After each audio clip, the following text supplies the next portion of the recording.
Hey guys, my name is Catherine Steeling, and today I'm going to be going kind of in depth and discussing the skill of need for cognition in Module 7.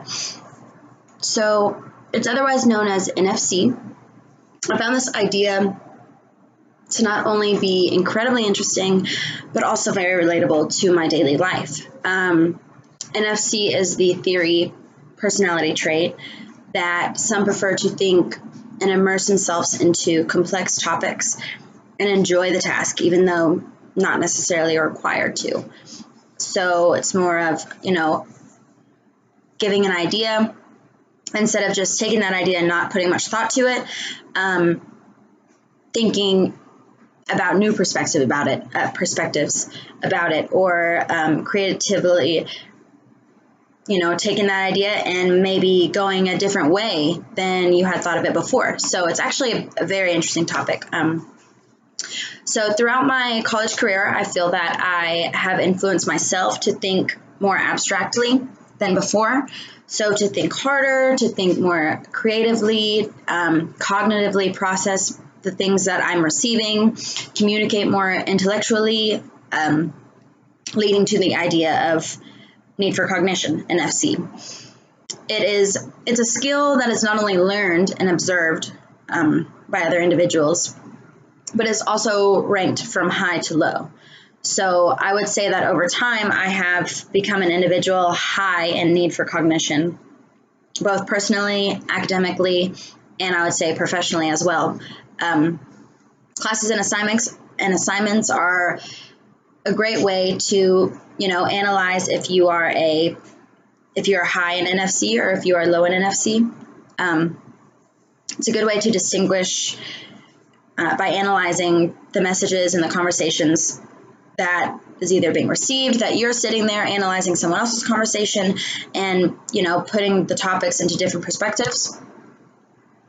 So a specific example that I could give regarding the theory need for cognition, I would say I've applied this skill in many aspects of my life, but recently I would say within meetings at the workplace of New York Life Insurance, I felt that the terms, the tasks, the conversations, the processes were all very intriguing and abstract, such as listening and analyzing the specific statistic compensations of the overall company. So in fact, I was at a meeting about an hour ago, and it would have been very difficult for someone with low NFC to sit there and fully comprehend the ideas and the numbers, the percentages that they were explaining and expanding on.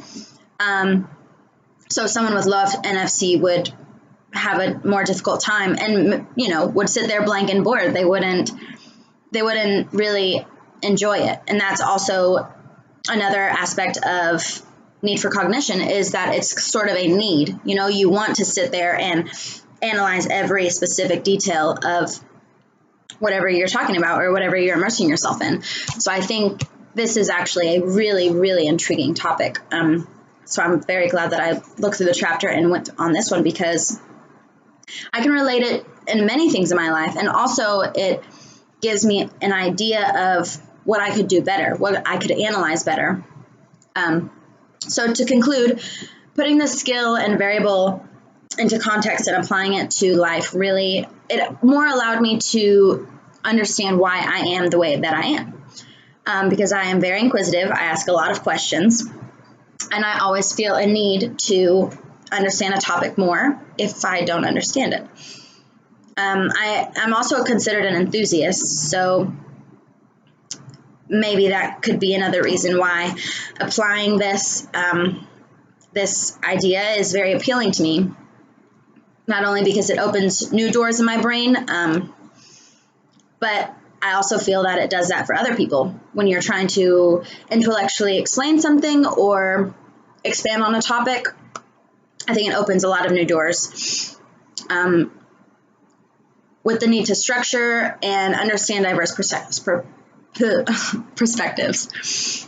I think that it is very important for others to also practice this theory as much as they can, and attempt to process messages, issues, challenging tasks, whether it be in a classroom setting, when you're sitting there trying to understand what the professor is saying, or at a meeting such as I was at.